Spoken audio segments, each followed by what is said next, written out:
Welcome Hello. to the edition of Utopia Football Insider. I'm Chris Ransom. That is my Hello.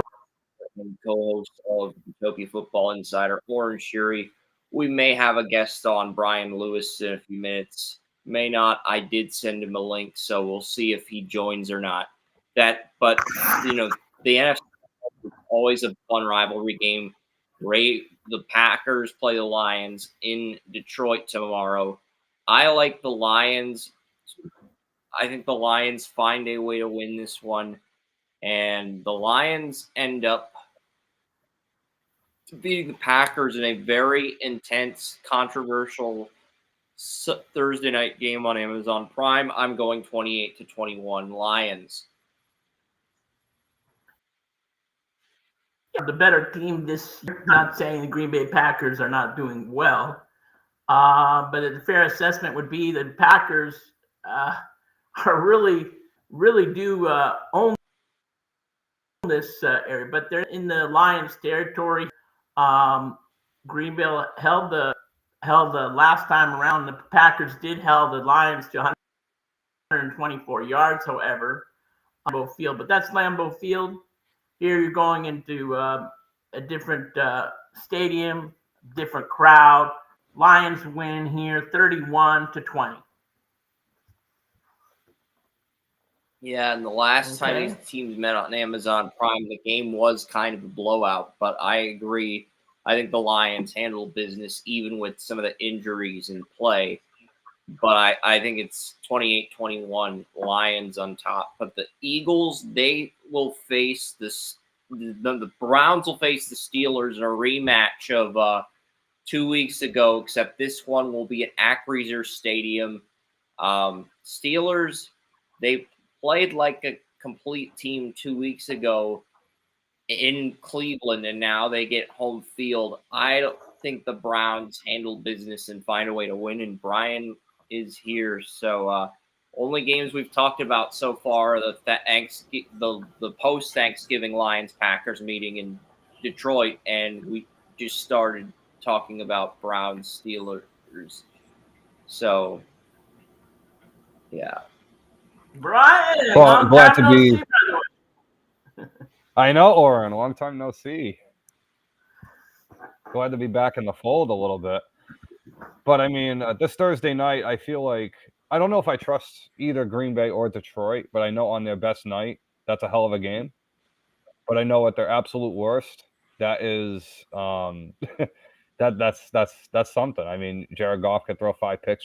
Jordan Love can complete 46% of his passes, and whatever. I mean, the weather could be a factor for tomorrow night's game too. Perhaps if is it the game in Detroit or is it in Green Bay? It's in Detroit. So no, forget that. So scratch that. It's in Detroit actually. So yeah, it's in the dome. So that's not even a factor. In Green Bay, usually at this time of year with the wind, it could be a factor. Detroit is better at home though. At least under Dan Campbell, they've been. So I think that's my gut instinct. But then again, like that's a division matchup in December in Green Bay. At least defensively, I trust Green Bay defensively more than I trust Detroit, but Detroit's also at home. That's a tough one. I feel like that's going to come down to the last possession either way. That's going to be a good game. Unlike most Thursday night games that we've gotten in recent memory, but that's a good one. So which game did you want to discuss now? Cleveland and Cleveland facing the Steelers, correct? Yeah. Yes. Well, I think the question's going to be, yeah, that's in Pittsburgh. I mean, Pittsburgh, I think they're a team that could be a threat to beat anybody, the Bills or the Steelers too, because it's simplified, right? I mean, it's not that complicated what they're trying to do. They're playing physical football. Their defense is what their defense is. Russell Wilson's keeping it simple, which I mean, even at Denver in the 9 games he played last year, he still showed that he's not quite Russell Wilson of old, but he's still Russell Wilson. And even if something were to happen to, Russell Wilson, they have Justin Fields. So I think with Pittsburgh, they're going to beat the Browns. But I think looking forward as well, they're a team that I trust more than I trust my Ravens right now. They're a team I trust. I don't know if at home, I'll be honest with you, If they get a home playoff game, they're beating anybody in the AFC, because that environment in January is hectic, and they're going to be. And those fans, it's been a couple years since they've had high-profile football in January too, so that's going to be super exciting for the Pittsburgh Steelers fans, and that's probably the most positive thing that I'll say about the Steelers in years. But I have nothing negative to say. They've been good this year. It's still like a defensive matchup. You have two of the best defensive ends playing up against T.J. Watt and Myles Garrett. You'd like to see both of us. Everybody wants to see that kind of matchup and see who gets the quarterbacks and see how fun that is. But I like Brian was saying, Steelers are probably going to dominate this game. I mean, Browns, have a way to get to teams, but I just see a big lead. I think I'm going to take 28-17, something like that. Chris? Yeah, I got the Steelers by a touchdown in this one, Oren. Pittsburgh, I've got a feeling since J.J. Watt is actually calling the game against the Chiefs on Amazon or on Netflix, which is also can be seen on Amazon Prime. I got a feeling this game ends up being the game. If Pittsburgh ends up winning the AFC North, Brian, I'm going to go ahead and guarantee that the game that Amazon Prime ends up hosting is the wild card at Acrisure, because they are getting in on that this year for the playoffs. And that means Jim Nantz will be calling that. But Chris, we know it's CBS. Pittsburgh, that's a CBS game. Jim Nantz and it's going to be Jim Nantz, Tony Romo probably calling that game. For sure. Yeah. I mean, it's also it's a Rooney Kraft game. It's a guaranteed CBS game. That's facts. Yeah, probably the. Well, I'm not going to talk about the other. We can talk about the other big Kraft game. Let's watch another game. It's Jets Dolphins. It's in Miami. I actually have the Jets winning. The Dolphins have some injuries in the secondary. I know I should give up on the Jets. They lost to Seattle. Maybe I should go on a darkness retreat. I don't know, but I'm going to go 24-20 Jets over Miami, because the Dolphins secondary has just been awful the last few weeks. And maybe I need some form of divine intervention for picking the Jets to win again. Do you want to go first, Oren? Jets will continue to. Yeah, go ahead. I think Jets are going to keep going down. I mean, I don't think they're going to win this game. Dolphins are a better team. Even though it's a rival, I still feel that it's going to be I'll take like a 27-21, something like that, but it's a way to win. My whole thing is that does that Mike McDaniels December voodoo, whatever happens to Mike McDaniels in December, does that factor into this here? Because Chris might be onto something with the Jets. It might just be eventually, you just pin the needle on the donkey, and eventually you just pin the needle on the head. I don't know. I think the Jets players might have a lot to play for at this point.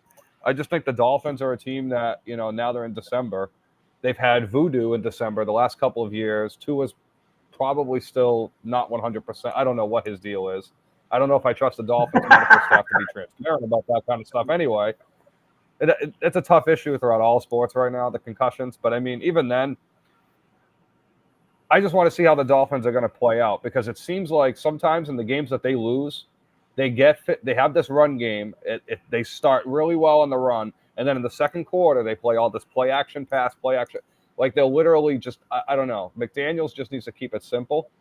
And perhaps this is one of those games that could be like a trap game where a lot of the guys are like, oh, we're going to whip it all over the field and kill the Jets. But in theory, that's not the kind of game this is going to be. This is the game where the Dolphins have to get ahead early and make a statement, because December is not their month, and it hasn't been in quite some time. Yeah, and yeah, you're right. I mean, I think you're right, and they are playing in Miami, which will help a little bit, because I think if they were in that would probably just bust it open. But since they're not really playing in a cold environment, it's going to give them a little heads up. But you're right. I mean, the defense has struggled, and Tua right now, we just still don't know how good his health is, even though they brought him back from a concussion. So you guys are in the right track, but I'm still going to take the Dolphins. I just think they're just a better team, and Jets look like they're just moving in completely opposite directions of any chance of even winning a game further this year. I'm fascinated to see what the Jets end up doing this offseason with that front office, and because they're hiring like an agency that like Tannenbaum is running, which Tannenbaum used to run the Jets. So like, if he couldn't run the Jets, he's going to hire someone that can run the Jets. I don't know how that. Maybe they'll hire Gene Simmons. He did a pretty good job in Extract as the lawyer Joe Adler. I could see Joe Adler in a front office role with the Jets. I kid, but yeah, I could definitely see Gene Simmons running the Jets. But the next game up is the Falcons-Vikings. I'm going to go Falcons 28, Vikings 21. Vikings are due for a loss. Sam Darnold's due for a 3-interception game. And Kirk Cousins is due for a quality outing where he gets out of the funk he put his team in. So I like the Falcons by a touchdown to win. Yeah, I don't know if I trust the Falcons, but go ahead, Oren. Yeah. I'm going with the Vikings. I think it's going to be a very, very close game. You have the same kind of thing, Brian? Yeah, I think the Vikings at home are just – and then never mind the fact that's kind of going to be a high motivation game for the Vikings too, because, I mean, Kirk Cousins was there, and I'm sure there's a lot of hoopla within that fan base. The crowd's going to be into it with Kirk coming back. So I'm going to factor that into it. And Sam Darnold, the last few weeks, he's been doing really well. I think he has like about no touchdowns the last 3 weeks. No interceptions. I think 2 touchdowns per game or something like that. And he's looking pretty good. And I think he's going to do Kirk Cousins probably wants to shine a little bit. Don't get me wrong. You know, it's his former team. But I think the defense of the Vikings is not going to try to stop him all they can to and have that motivation as well. Yep, absolutely. This game could be very close, very competitive. I took the Vikings. I took the Falcons barely, but the Vikings are going to test Atlanta. Next game is between the Saints and the Giants. It feels like a. Do we really have to talk about a game? This game's about as entertaining. The Saints-Giants game in New York is about as entertaining as watching Tommy DeVito and Spencer Rattler play pinball. Let's be honest. This is not a very entertaining game. I saw that chuckle. So this is the toilet bowl, all right? Yeah. Yeah. I mean, both teams are pretty much out of the Giants will be upset, but I'm going to go Saints 28, Giants 21. I like the over here. Yeah, Oren, go ahead. Well, I would love for the Giants going that direction, but I know they're probably not going to win. I still think the Saints are a better team. In all, we'll see. I think I thought the Saints started off really good this season, but it just appeared once Derek Carr got hurt, they're not coming back. So I still think if there's a quarterback that they like, then it comes to their thing. I think Carr is out, and I think the quarterback is going to be that's going to be the third quarterback taken, and it's going to be that team. I feel that that's where the Saints are right now. And then the Giants are going with like Drew Lock or like Tommy. I don't know. They're going with Tommy DeVito at this point. I mean, I've seen Drew Lock's name pop up. I guess for this team. Yeah, pretty much. I mean, you got like third string quarterbacks in action for both teams here. Yeah. It's just these teams need more than just top 5 picks. These teams need like more. I mean, the Saints salary cap situation itself is a whole podcast episode. Because they're going to have to move a lot. They're going to have to move at least 3 or 4 of those guys. They still got dead money. No money. Yeah. They're worse than Denver. Yeah. I mean, at least Denver, they got a quarterback have a fire sale and just start again. Yeah, but the Saints do have a lot of star players, and if Mickey Loomis broke all this down on, say, the Joe Rogan Experience, that would be somewhat entertaining. But let's get back to the next game at hand. It is the Panthers and Eagles. I like the Eagles to win this game. 31-17. Eagles barely covered the spread at -13. But I'm going to take the Eagles by 2 touchdowns, 31-17. I actually think the Panthers play respectable in this game, but the Eagles are just a better team on paper. I know the Eagles did very unspeakable things to your Ravens, Brian. Do you want to touch on that briefly before we get into this Panthers game? John Harbaugh better watch out, man. That's all I got to say. Every year, I know I keep saying this all the time. I go, Harbaugh, this is going to be the year he's going to finally piss.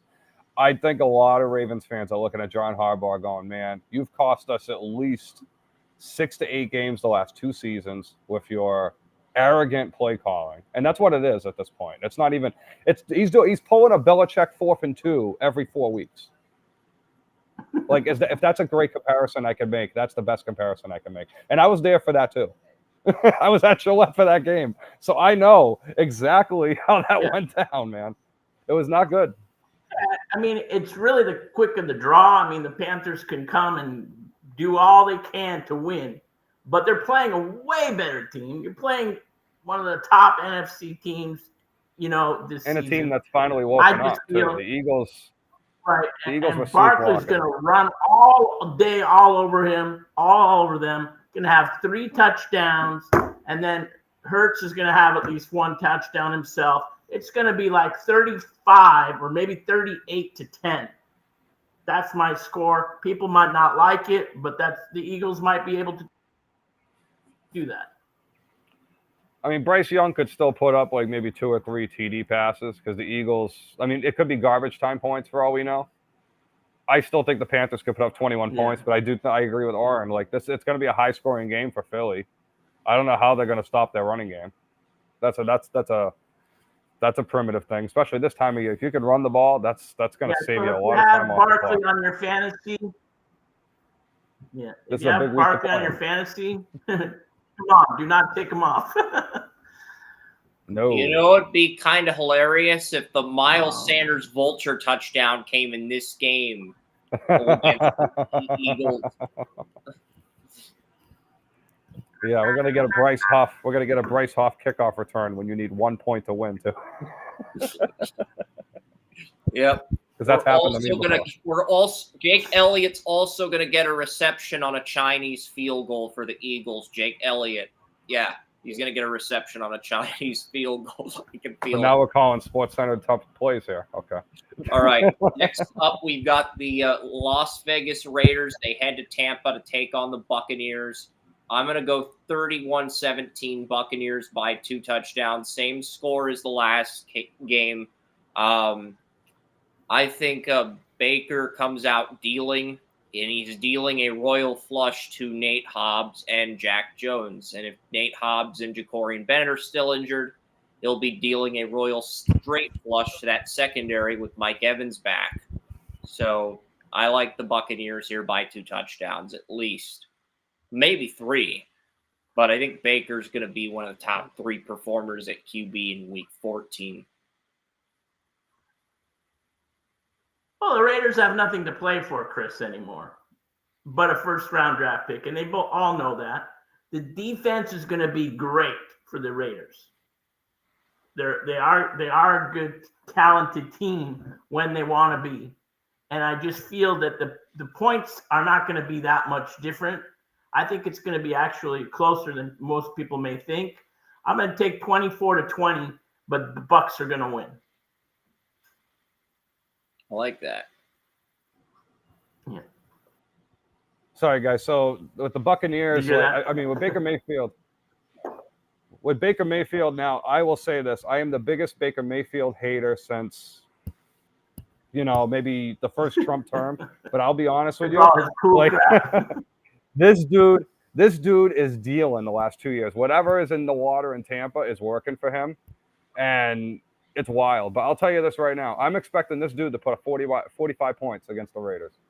because it seems like every week Baker Mayfield is it's almost like he's back at Texas Tech. He's just doing whatever he wants. He's slinging it. He doesn't got to answer. It's almost like he's calling his own plays and writing in the little huddle because they're just slinging it everywhere they want to go.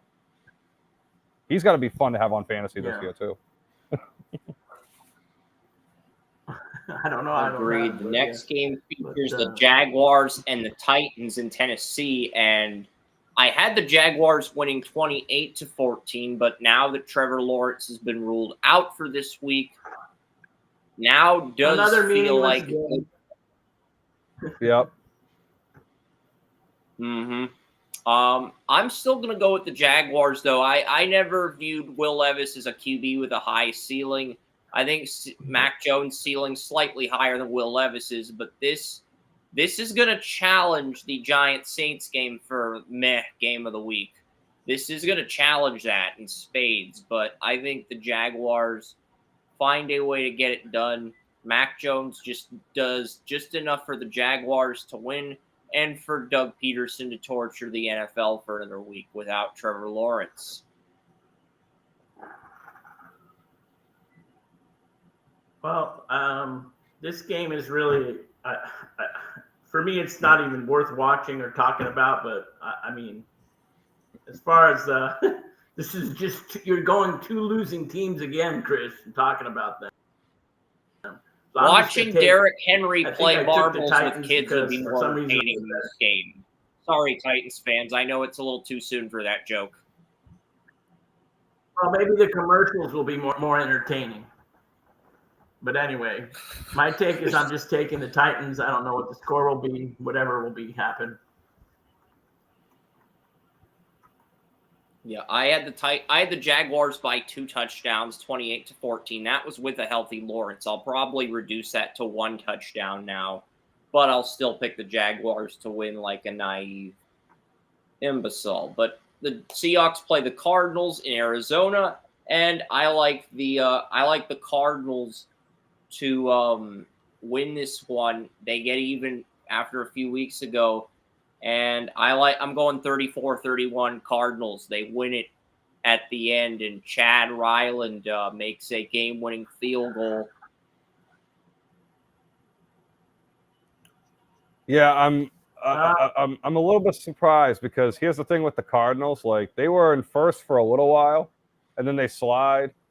But I don't know if people really ever trusted the Cardinals. So the way it goes for this game, and then the last game as well, I mean, what a toilet bowl that game is, too. So we have 2 toilet bowls this week, too. That's kind of a shame. I'm going to go with the Jaguars just because they're going to be motivated with Trevor Lawrence being knocked out. So I'm going to say that's going to be the locked in there. And then for this game, I'm going to go with Arizona at home because I feel like this is the game where Geno Smith's just going to absolutely play horrible. Like, this is just the week. I'm just projecting it's going to happen. These division games in the NFC West have been oddballs anyway. But that is true. That is very true on that one. Seahawks, I believe, beat the Cards in a couple of weeks back, not too long ago, correct? Yeah. And I think they had to come from behind in that game too. Yeah. Right. 16-6, I think that's what it scored. And Seattle didn't put too much rushing yards, so you're going to have to be dependent on Geno on this one too as well. It's going to be a close game. I think it's going to be another low-scoring game. Chris and Brian, I think it's going to be. I'll take Seattle though. I'm going to take Seattle here, 20-17. One thing I noticed a few weeks ago is Abraham Lucas returned at right tackle when the Seahawks beat the 49ers. The Cardinals got Jonah Williams back at right tackle the following week after losing to Seattle. So both offensive lines fully healthy, a lot more on the line. I think we'll have a shootout, but I like the Cardinals to win.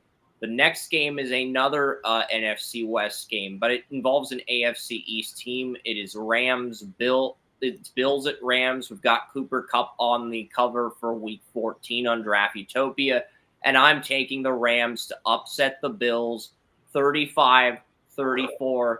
the Rams. Matthew Stafford goes to war with Josh Allen on Sunday and wins in a surprise plot twist that nobody in the NFL media foresaw. And yeah, the Bills get upset by the Rams 35-34. That's your surprise for this week. The Bills are on a 7-game win streak. They're not going to lose. No matter how much stuff we put in here, we take down. I mean, I live in Los Angeles. In my heart, I'm not a fan of them, but I follow them a lot. And I've seen better days, I should say, the Rams. So I just feel they're just floating there. They're like a mediocre team. They're going to give the Bills a game, however, probably till the fourth quarter. And Josh Allen will make another statement to be MVP again. And so I just hear Allen probably put up 3 touchdowns, maybe more. I have him on fantasy, thank God. But 34-20, Bills win. So I think every year, Josh Allen finds a way to just get me to love him more. You know what I mean? Like, I was one of those people. I loved Josh Allen from the beginning. I stood by him with the early struggles there in year 2. And ever since that Chiefs game last week, are you kidding me? Are you kidding me? He goes in and beats Mahomes. I want to see him do that in the playoffs. Like that. This is the year for the Bills, man. Listen, man. That's a fun fan base. Having experienced many Patriots tailgates with the Bills, they are awesome. I love those fans. That's a great area of the country, upstate New York. Shout out to upstate New York. Rough winters, but I love you guys the rest of the time. But I think this is their year of destiny, man. If this is going to happen, this is the year. Josh Allen's on another level right now. Yeah. Yeah, I cannot wait. And I'm sure they want to get away from that and play to LA one time. and they are going to be playing probably in some warm weather. Right. Yeah. The next game is Bears 49ers. 49ers have a lot of injuries. 49ers have a lot of injuries. No Bosa, no Hargrave, no Trent Williams, no Aaron Brooks. Give me the Bears. The Bears is my other big upset this week. Caleb Williams beats Brock Purdy in San Francisco. So, and I do have the Bears pulling off a narrow win. 34-20, actually, not a narrow win. I actually have the Bears beating the Niners by 2 scores in their own stadium because of all the injuries. If the same guys that were injured against Buffalo are injured against the Bears, this could be a game where Caleb can win by 2 touchdowns if he avoids interceptions and keeps playing well like he has the last few weeks. Mm-hmm. This is a game that has a new coach because they fired what's his name? Eberflus. I don't know how to pronounce it correctly. Thomas Brown is the intern coach. So he has to make a state win for them, if they don't win, they're pretty much out of the playoffs. They can't, there'll be they're the 3 teams ahead of them, 6 games ahead of them if they lose today. Or on Sunday. Yep, Thomas So Brown, I just feel I'm conflicted on this game because you never know what San Francisco can bring. Even though they have some injuries along the line. But in the same route, if San Francisco loses, they're going to be pretty much shut out of the playoffs too. So I'm going to actually take the 49ers here, but it's going to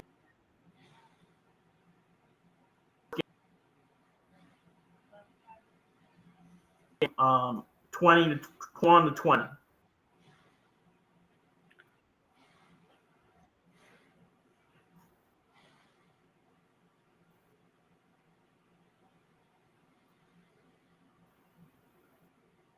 Brian, who do you like in this one? So I'm going with the Bears. I think the 49ers are kind of, in the Bengals too, in a way in the AFC. It just feels like all season, it just didn't feel like those guys. It just, something's off with those locker rooms, both teams. I think the 49ers, I don't know what it is. You guys. I was going to say. I don't know. With both teams, it kind of feels like the same thing. It's like they got a coach there that just, always seems every month or so, there's always a rumor in the media about Shanahan or even Zach Taylor, the Bengals too, not to make the Bengals in the conversation. But I just feel like both teams are going to have a lot of internal changes. I don't know if it's going to be a lot of, assistant coach moves. Obviously, the 49ers have already had enough of that the last 2 years. So I don't know what's going to happen there. I just think the 49ers are probably going to end up falling off this year. Like, it kind of reminds me of the Steelers the last couple of years where clearly the talent's there, but the health is not there. And then when they get everyone healthy, they're just not playing their best football. It's just, I don't know how to really describe it because I don't know. They're missing something now, and it's crazy. They got a lot, and I want to see how they're going to manage that whole thing with Purdy going forward, with how they're going to do that defense, McCaffrey's health going forward, because obviously forcing McCaffrey back, he's hurt again. So obviously forcing him back, they should have kept him out for the season, which was the story that the Athletic had in week 4, that he was going to Europe to get a procedure and the doctors recommended he stayed out the rest of the season, but the 49ers as a team insisted he wanted to play again.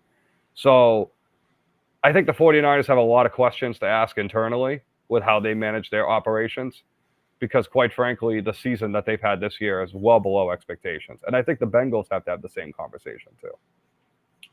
Yeah, I think it's a combination of Thomas Brown being the interim head coach and the 49ers' woes and struggles all year.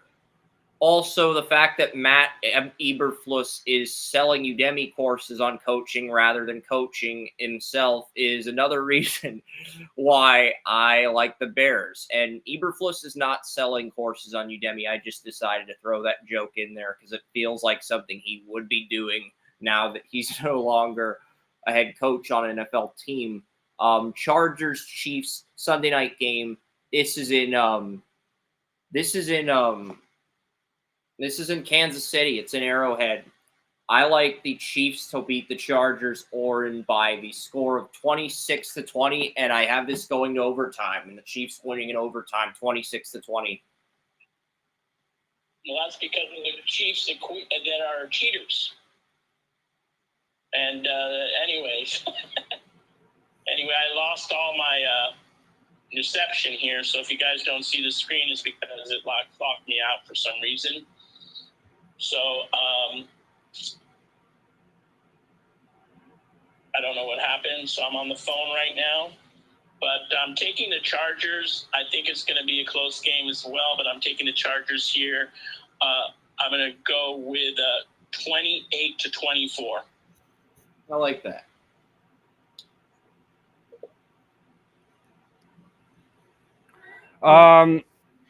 Yeah, and with the Chiefs, I'm sick of the Chiefs. It's not even Taylor Swift at this point. I'm just sick of the Chiefs in general. It's crazy because, and I feel like Ransom and I mentioned this a lot. We were the first people that were on the Mahomes bandwagon. So the rest of you people need to hop off and make room for the people that were on here originally because it's getting sickening. There's no more room on this bandwagon for Patrick Mahomes, man. But I'll tell you this right now. I think the Chiefs are a team that are going to be in trouble. If they don't get the wins they're supposed to win, as I said, if they have to travel on the road to the playoffs, they're in trouble. Like, this reminds me, this year's Chiefs team reminds me of like those early 2010 Patriots teams that even though Brady was so good and playing at a ridiculously high level, you just knew that Patriots team, if he couldn't play perfect, was not good enough to win against a legitimate opponent. And for those couple of years there, they didn't beat a legitimate opponent. And, those were the Jets losses, the Ravens lost, the Broncos losses. So that's where the Chiefs are at right now, and that's their destiny, unless Andy Reid can somehow get one of these receivers to turn into the second coming of Herman Moore or Tyreek Hill or something, because they need a big play guy in the perimeter, because they're not going to win in Pittsburgh or in Buffalo if they don't have a perimeter playmaker. So. And I could tell you're sick of the Chiefs, Brian, because I could hear the voice of Seth MacFarlane from Ted when you were breaking down how unbearable the Chiefs have become with their recent winning. It's almost like watching these Michigan fans get a little too confident after a couple wins in a row against Ohio State now. But I can't talk because I was that young Ohio State fan talking all that crap too. So they can have it.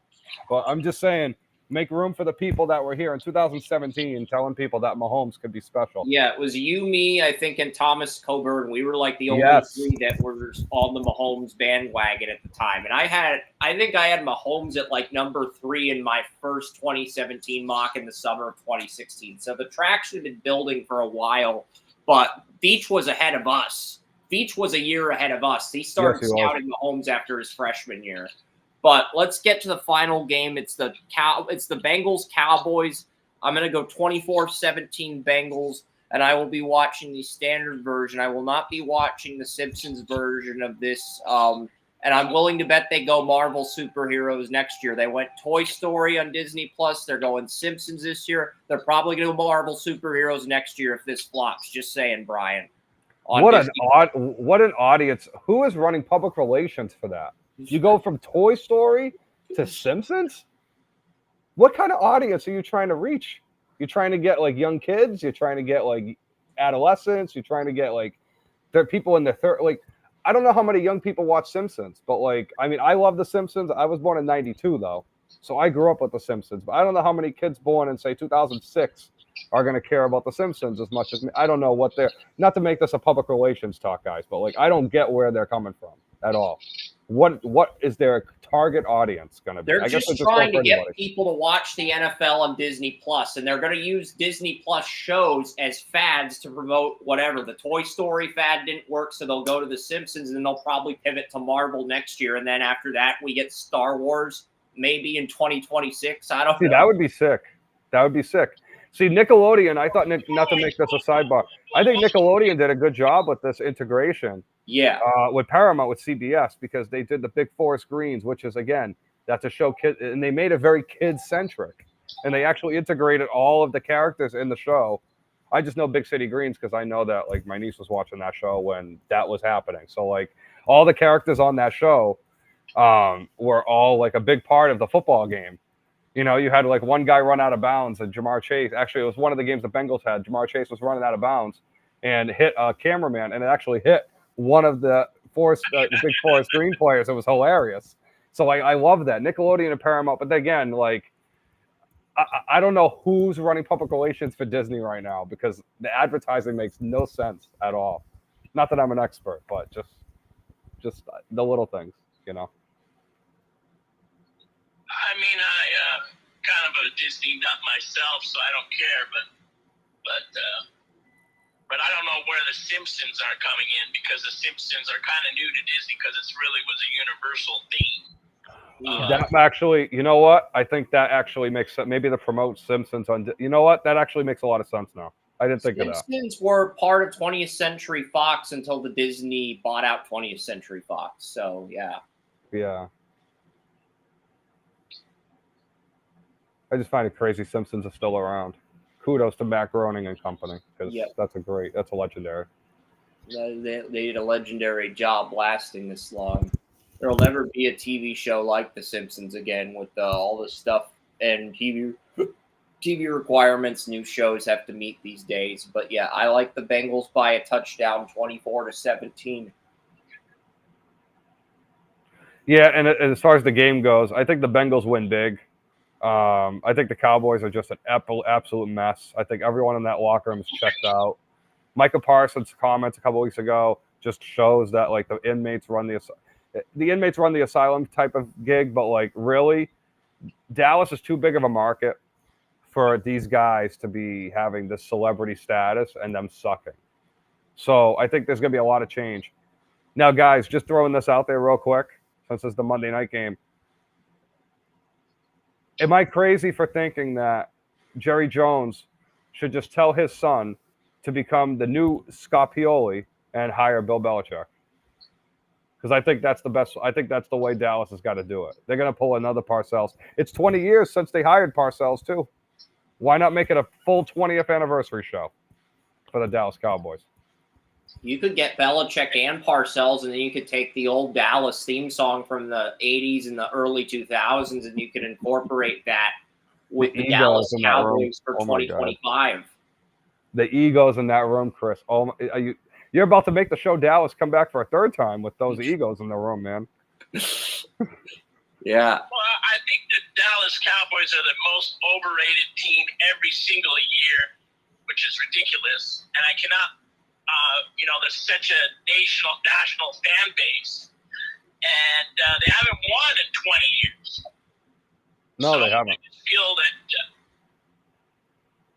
just feel like, the Bengals are going to win this game, hands down. Dallas is just, they win here and there games. They're a below average team, not a crap team, but they're a below average team, and they have not got around to winning a playoff in a long time. So, I'll be honest with you. If I'm Dallas, everything's on the table this offseason. If I'm being frank, everything's on the table. They just paid Dak, so maybe not that. But I think everyone else is basically on the table because there's no dead money. I mean, I don't know what you're going to do with that roster. They need more than just a coaching change. They need Stephen Jones drafts so good, and I hate to give the Cowboys credit for anything, but he drafts so good.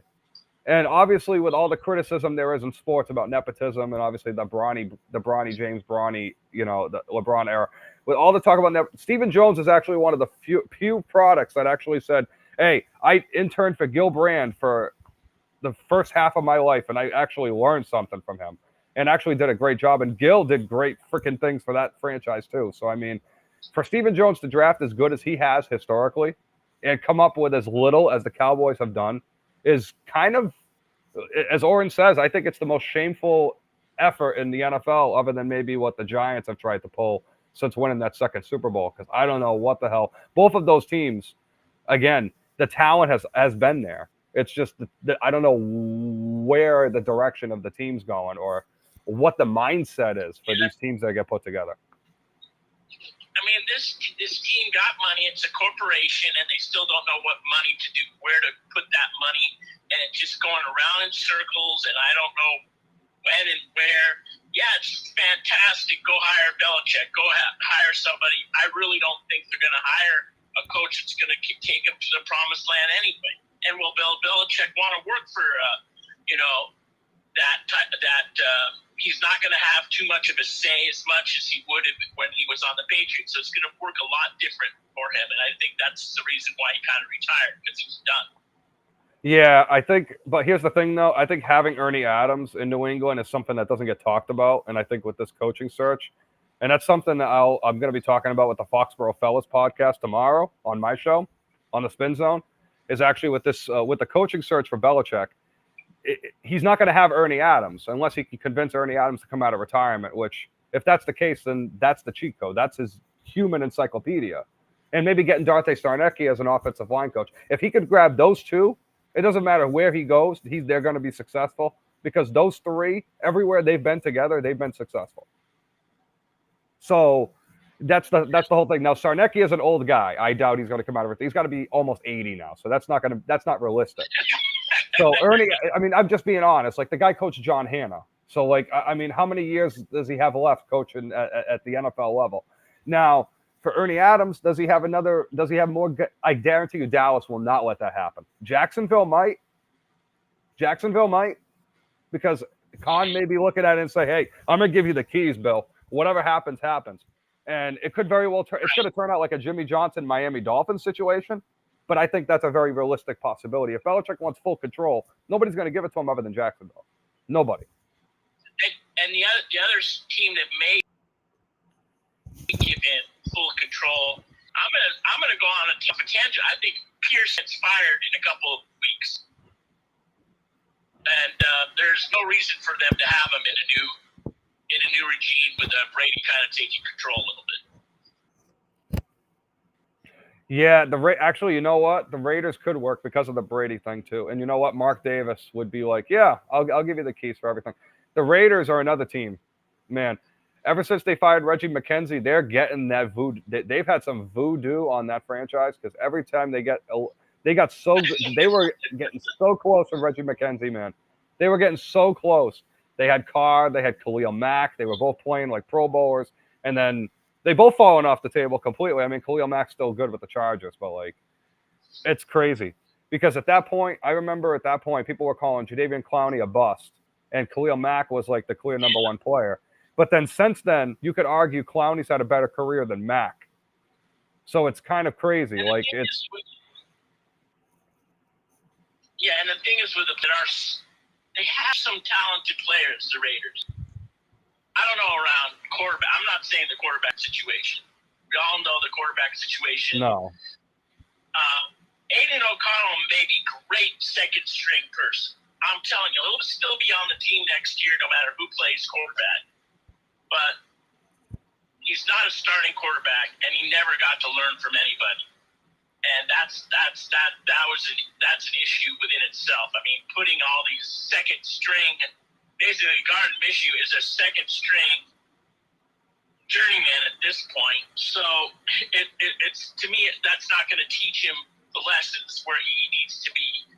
He can become, a better than average quarterback. It's just they just haven't had any luck getting a quarterback, and I think if the Raiders in the draft, don't worry about the draft. Worry about getting quarterback. I think that they will get a quarterback, but I think they have so many other needs right now with what's not. They have no special player except for Max Crosby. Nothing makes it more exciting just to see that player play. And it's not even like they could put a package together for him the way that like the Chiefs did with Jared Allen back in the day. I remember that 2008 draft. Like the Chiefs had 14 draft picks going into that draft. Like that's something the Raiders would have to really look into. And keep in mind, you look at that 08 draft class for the Chiefs, all those draft picks, and they had quite a few misses, like Donnie Avery. I mean, let's talk about Chris Williams too. So they had a few misses in that draft too. The Kansas City Chiefs in that draft, but that's what the Raiders would need. The Raiders need like a 15-person draft class to really like kind of set a new identity and a whole new regime. I think they do need a brand new start. Antonio Pierce, I mean, he came from Arizona State. He had those like whatever that whole scandal at Arizona State is. Obviously, Kenny Dillingham has people forgetting whatever happened with Herm Edwards at Arizona State, almost like an afterthought. But he came from Arizona State, and then all of a sudden he comes here. He was like a defensive coach. He becomes the assistant head coach. Stumbled upon an interim head coach position.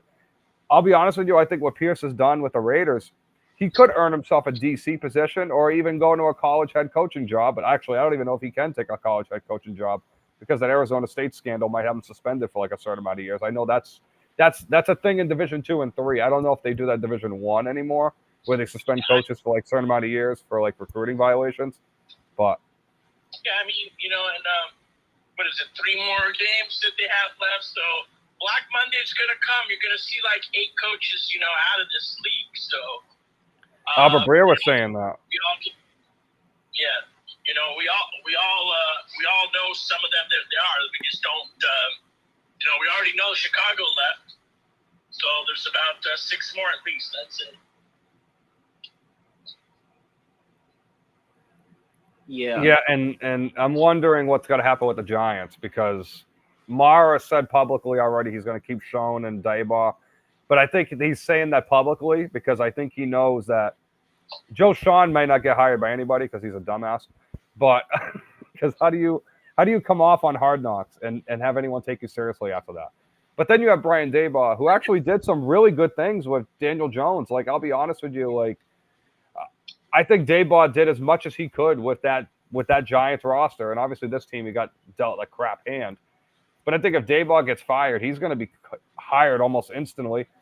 I wouldn't even rule him out for high-profile college jobs that open up too, because Daboll is going to be. He was linked to college jobs before he took the Bills job, before he took even the Bills OC job when he left the Patriots. He was linked to the Washington OC job a long time ago. I think before when Chris Peterson was still there, and then he was also linked, I believe.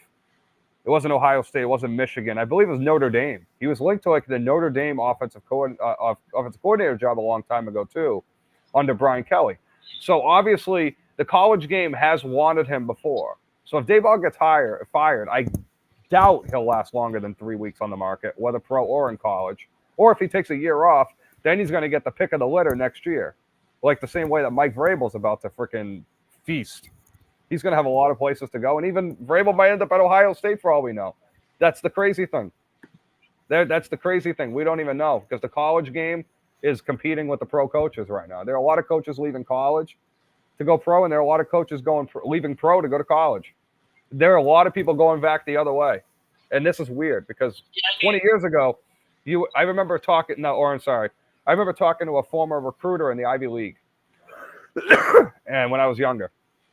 And he used to work with, the Sidwells. And the Sidwells, obviously, high school football family in Massachusetts.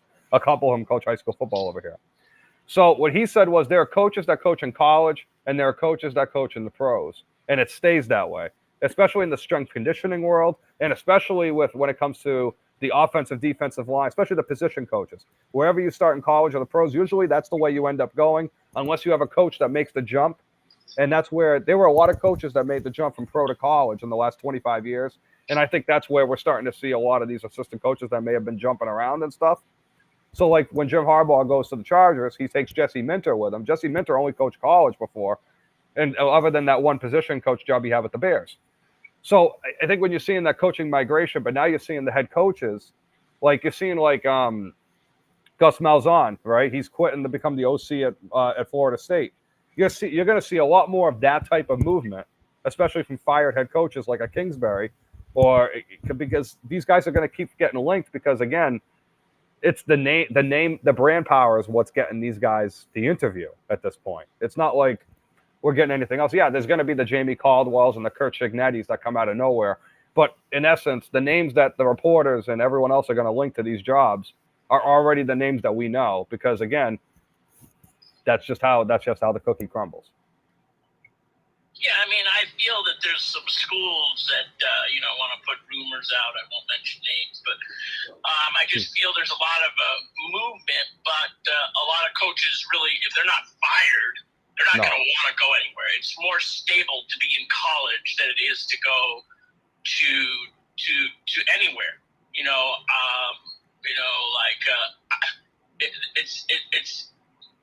It's just like the fans. College football is so much more fun to watch. It's less of a business, even though now they get to pay some of the players, but it's still less of a business, and it's still fun to coach. So if you're getting almost as much as you would get in the NFL, believe me, you would want to coach a college game. I would think so. I always thought college was the better job. I mean, again, in the same Ivy League recruiter said, I don't know how anyone would want to coach in the NFL compared to college. I think college is, especially if you were, and even if you didn't like the big time college football, I get it. What Ryan Day's dealing with at Ohio State is probably nothing like that. That's probably one of maybe 5 jobs in the country like that. Maybe Alabama's another one with Kalen DeBoer, Georgia with Kirby Smart, because of course he got a lot of heat in the beginning. And we remember the Mark Richt days, guys. We're old enough to remember that too. So some of those jobs are a lot of pressure. But again, I think if you're coaching like a BC, like Bill O'Brien right now, Bill O'Brien's got the best job security in college football, man. That guy can win 7 games for the next 50 years, just like Kirk Ferentz, and he'll still be coaching at BC. But Bill O'Brien's more driven than that, right? But Bill O'Brien's more of an asshole. He's going to want to win more games. But I mean, that's just an example of like, again, he comes in year 1 and he's a fired NFL head coach or former offensive coordinator. And I think his prestige, if you will, is what set the tone in that locker room. Fran Brown coming from Georgia, goes into Syracuse, sets a statement. And I think for Syracuse, they had Don Babers. Now, Don Babers maybe when the NIL and all that stuff started to happen. Now he's more of like that. He comes from that Pete Carroll line of USC with that old school recruiting in Southern California. So I always thought him being at Syracuse was kind of weird. But at the end of the day, I mean, him and Doug Marrone did a good job at that program, and now Fran Brown's going to be able to take the next step. And I think with NIL, you're starting to see some of these more traditional schools, like in Indiana, that have a huge alumni base, actually take advantage. Like, I'll be honest with you right now, these schools better be lucky that the Ivy League is not competing in the FBS with the way the NIL is, because I guarantee you, Harvard and Princeton and Yale would eat them alive. I mean, look at SMU, Oren. I mean, I haven't talked to you in a long time, but SMU is with the like money the Bushes. that they play people for sure. Yeah, the money that but I like to see that But anyway, since we're on that college topic, I'm going to be out soon, so let's go with these top bowl games, these championship divisional games, Absolutely. or conferences games. Let's talk briefly about them. The first time where the Mountain West is actually important, and the winner goes to a playoff, and that is really surprising to me because that was not straight. But don't get me wrong; these two teams are going to the Big 12. But who do you got here? And I'm gonna take Boise State in hands down. I haven't really seen UNLV play, so I have to take Boise State here.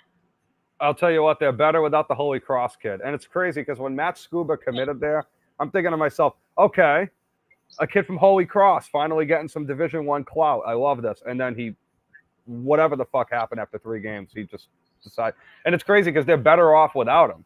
So I'm picking Boise to win also, Oren. But I think, in my opinion, like, UNLV is definitely a program to watch because they're definitely not going to go away. And I mean, it's Vegas. Vegas is like one of the fastest growing cities in the United States. On top of that, that's got to be factoring into that growth of that school. And I hope at some point they got something going on with the basketball program. Start seeing some of this growth consistently too, because we need to start seeing the running Rebels come back. Those were the days. Yeah, man. But it is nice to see UNLV play in football because they're more known historically as a basketball team. That goes beyond saying. And so I would love for their defense to slow down Genty and make it a real challenging game.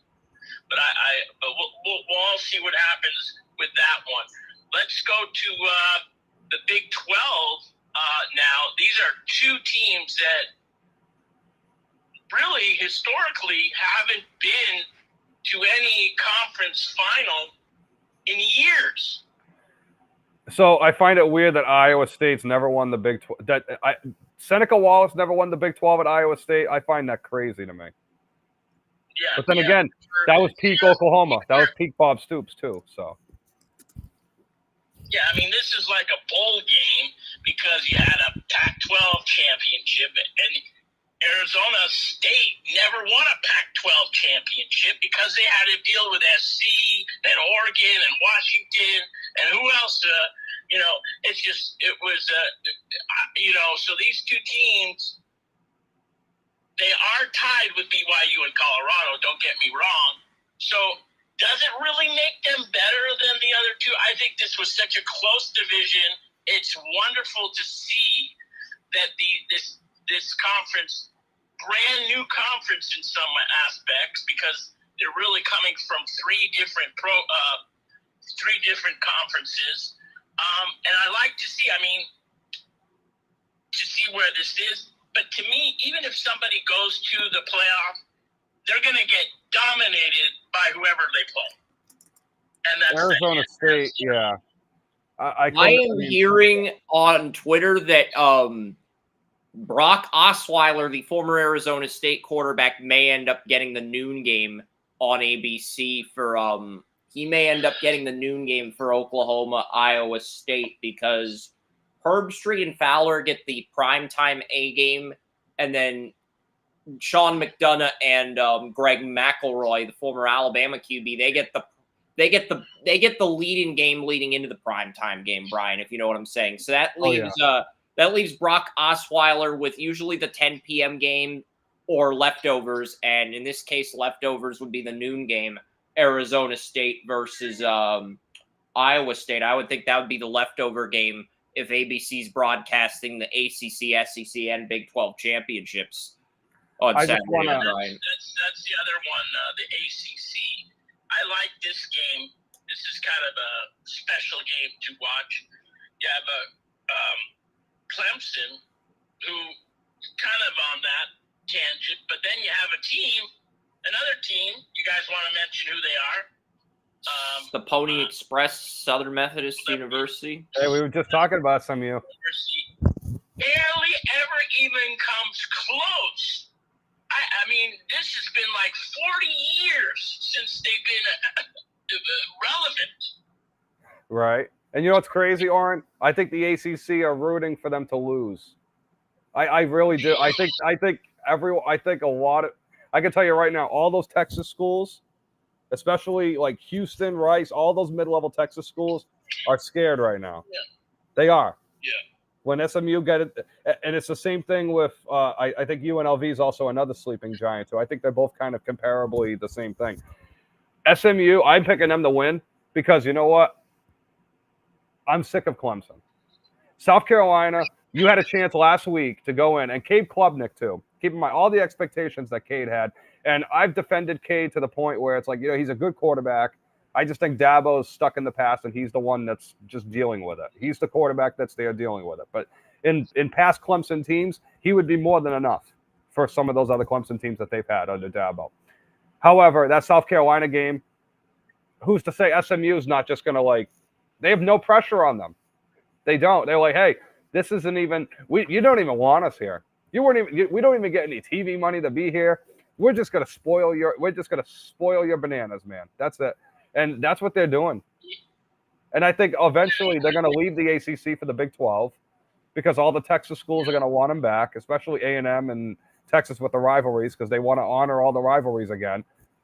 Like everyone was saying that in 2011. Where was all that in 2011 when all the Texas schools were pissed at each other? But besides the point, I'm loving it. I just hope SMU wins just to crap on the ACC. That's really all I'm looking for. Yeah, it's a big weekend for SMU. Not only could SMU win the ACC in football, they host Marshall in soccer. And if they win that game against Marshall, then they would be in the Final Four for soccer on the same day that they win the ACC title for football. So it's a huge. Okay, good for the soccer team, bro. I don't watch that stuff. You know that.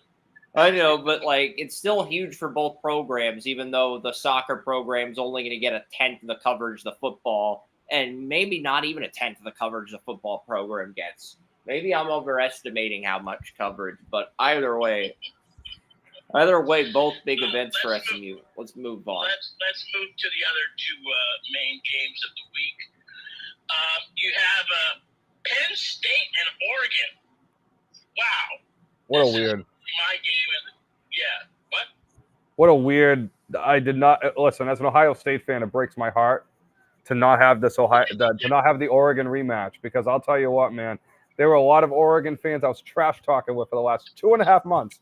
They'd be like, "We will see you in the Big Ten title game. We will see you in Indianapolis." And you know what? We're not even there. So you know what? I'm done. I'm done with this Ohio State team. But I'll tell you this: with Penn State, though, Oren, and I've said it exhaustively. I think this is going to be a blowout, and I hate that Penn State is number 3, and I hate that the conference titles don't mean anything. Because I'll be honest with you, if they lost the way that Wisconsin lost to Cardell Jones and Ohio State 10 years ago, why the hell should Penn State make the playoff? Because I'm being honest, like they have their marquee win is against. I mean, what is their marquee win? Almost beating Ohio State. Playing well for 3 quarters against Ohio State team that choked against Michigan. So they're in trouble. Whoever they play is going to beat them in the playoff. That's how I feel about Penn State. Yeah, I mean, that's what I don't like about the whole playoff. I mean, I love the 12 playoff teams, but the way they're doing it is not right. I feel that the playoffs have to come after the bowl games, not before. I mean, eliminating the conference title games is probably what's going to happen, which is a shame because I think they're great games to have at the end of the season. They prove bragging rights. It's obviously it's a big money game. It's great for the fans because we get great football. But I think they're going to do away with these conference titles games, especially if most of these conferences don't want to add a ninth conference game, which is a sticking point to some conferences at this point. Right. I mean, it's just not fair that the loser of these playoffs, and I don't know if everybody's aware of it that's listening, they don't go to a bowl game. That's their bowl game. Their bowl game is a playoff. And maybe for some schools, they rather go to a bowl game. So it's like you even get a crap bowl. I'd rather go to a crap bowl than go to a playoff and lose my ass. Especially, I mean, again, like, for example, now I know this is not going to happen, so I'm just playing scenario here. But if Penn State were to lose bad enough, I would arguably take South Carolina, Ole Miss. Heck, I'll even go there. I might even take if Clemson were to win the ACC title game, I would take SMU and Clemson over Penn State. That's how far I'd go because I don't like the Big Ten this year. I think Oregon's the legit number one team though. But again, Oregon went to Ohio State and beat them in a thriller, the game of the year. And at least in my opinion, I thought that was one of the best games of the year. You've got Ohio State and Oregon at full strength. That's fantastic. But with Penn State, again, when are they going to beat big teams? When are they going to win the games they're not supposed to win? I know Adam Brenneman has said this on his podcast for years about James Franklin sticking up for him, and I appreciate it. But you need to win big games because it's one thing to do that at Penn State, but that's the difference between Penn State and Ohio State, in my opinion. That's just how I feel. That's the big difference. Yeah. That couldn't last. James Franklin wouldn't last. Let's move to the media favorite conference, SEC. Yep. You have Georgia and Texas. I love the way Texas is playing this year. I think they're going to find some way to beat Georgia, even though Georgia seems like a stronger team at times. But I just feel the way I watch Texas is they find a way to win games. Whatever they have to do, they try to find a way to win games. And whoever's going to be quarterback. I mean, it doesn't matter who's quarterback, right, guys? I mean, Arch is like weird. I think he's a little more raw than people gave him credit for. I think there's a lot of things that maybe another full offseason does wonders for him. Maybe going into next season, knowing he's going to be the starter, will do wonders for him. But Quinn Ewers, and again, you know, it's a shame that this is breaking my heart here with every name I'm saying. But I'm rooting for Texas. I think Georgia's still better, but I think with Texas, like getting the revenge on that first win pretty much completes their resume and would cement them as the number 2 team in the country. I think that's, without saying, beating Georgia would solidify them as the number 2 team in the country. Yeah, and just to clarify, the last 2 conferences that we spoke about, all 4 teams are going to be in the playoff, regardless of what happens. So that's those two games are really meaningless. Yeah, I think Texas is going to win, but I'm in agreement with Brian. If Oregon routes Penn State like 49-14, Penn State should be like the 9 seed. They should not be the 5 or 6 seed just because they made the conference title, because you have to look at point margin. Ohio State only lost to Oregon by 1. They only lost to Michigan by 3. That's why Texas is going to be ahead of Ohio State, regardless of whether they win or lose the SEC title, because of the common opponent. And I think Ohio State's point margin is stronger than Tennessee's. But I'm with you on that argument, Brian. I could get off topic and talk about the Penn State 2025 schedule. I won't, because Oren's here at Iowa, at Ohio State. But Indiana at home, Oregon at home, Northwestern, Nebraska at home. So if Drew Aller came back for his senior year, I do think this team could go 11-1 or 12-0. I think they could go 12-0 because with Ohio State will have a freshman quarterback and a young Michigan team too. That's going to be a very young. I mean, if Michigan was young this year, They're going to be very young next year. I They mean, don't again, play Michigan they next might year. hit, Penn State so they'll doesn't avoid play them. Michigan. Penn State doesn't play Michigan next year. I've got their schedule pulled up, and their non-conference opponents are Nevada, Florida International, and Villanova. That's it. Those are their non-conference opponents. Very winnable games. Yeah, you're right. They could go 11-1. So that could be the only way they play Michigan is if Michigan goes off and goes to the Big Ten title game. Yeah. All right. So, I mean, again, it depends who's ranked on the road because those are losses. Yeah. All right, I'm signing off, guys. Thank you. Sorry I lost my visual. No worries. Yeah, what happens, man? You were fantastic tonight. I appreciate you and Brian stepping up and helping me out when my head was kind of cuckoo. I'm starting to regain some thoughts. But I'm going to have a little... Yeah, I might actually make some eggs to keep myself awake because it's like I got to type 13 game write-ups for week 14 by the time 8 p.m. starts. And I got the recaps up this afternoon, Brian. I think I've had 10 hours of sleep since Friday after going to bed on Thursday, and I think 8 of those 10 hours of sleep were power naps. They were not actually me sleeping. They were, I would say, 8 of the 10 hours I've slept since Friday were power naps. Oh, that don't do you any good, bro. Go get some sleep, bro. Yeah, I got 13 games I got to set up for tomorrow. I can't. I promise you, once I knock this out, I am taking a long nap. I might actually sleep during the Lions-Packers game. I might. I don't want to, but I might have to. Especially. Remind me to call you when I'm in law school because I know you'll be the one awake when I'm in misery. Because that's going to be the freaking day, man. All right, Brian. It's good talking to you again, man. Let's get together another time. And it was a really nice show. Absolutely, Oren. Always a pleasure, man. Always a pleasure. All right. Take care, guys. Bye. Later.